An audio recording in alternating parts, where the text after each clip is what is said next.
બનાસકાંઠાના મુડેઠા ગામમાં રાધુજી અને માધુજી નામના બે બળવાન દરબારો રહેતા હતા.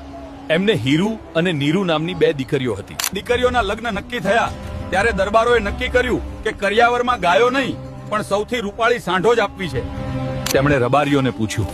રબારીઓએ વિચાર્યું કે કોઈ ગરીબને આ દરબારો લૂંટી લેશે એટલે તેમણે ચંદ્રુમાણાના વીરાવસાનું નામ આપ્યું. રાધુ અને માધુ ઘોડીએ ચડીને ચંદ્રુમાણા જવા નીકળ્યા. રસ્તામાં અડિયા ગામે એક જોગીના મઢમાં રાત રોકાયા. જોગીએ ઘોડીઓને બાજરી નાખી પણ ઘોડીઓ ખાતી નથી.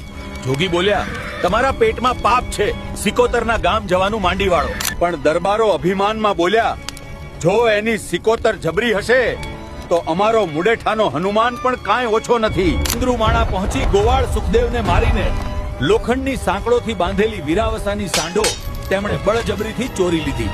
રસ્તામાં લુહાર પાસે જઈને કટાર બતાવી સાંકળો તોડાવી. લહારે કહ્યું, હું સાંકળ તોડું છું પણ માં સિકોતર તમને નહીં છોડે. ઘાયલ ગોવાળ સુખદેવ રડતો રડતો રતનબા પાસે ગયો. રતનબાએ દુઃખી થઈને માં સિકોતરને પોકાર કર્યો કે મધરાતે સિકોતરે સ્વપ્નમાં આવી કહ્યું, નિરાંતે જમો, હું મુડેઠા જાઉં છું.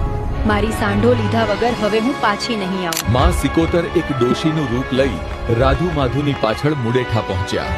ત્યાં તો દીકરીઓના લગ્નની જાન આવી ગઈ હતી. ફેરા ફરવાના સમયે સિકોતર કોપાયમાન થયા. તેમણે બંને દીકરીઓના ચહેરા બદલીને ભયાનક ચુડેલ જેવા કરી દીધા. મુરતિયાઓ ડરીને ભાગ્યા. અહીં તો ભૂતળા ફરે છે, અમારે પરણવું નથી. આમ આખી જાન રિસાઈને પાછી વળી ગઈ. માં સિકોતરે ગામના પાદરે જાનના ગાળા રોકી દીધા અને પૈડા જમીનમાં ખૂપાવી દીધા.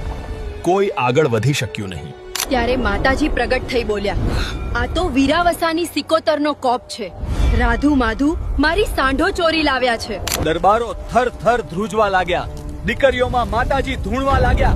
મારી સાંઢો પાછી આપો તો જ દીકરીઓ સાજી થશે. રાધુ માધુએ ભૂલ સ્વીકારી, સામૈયા કર્યા અને વાજતે ગાજતે વીરાવસાની બધી સાંઢો પાછી આપી દીધી.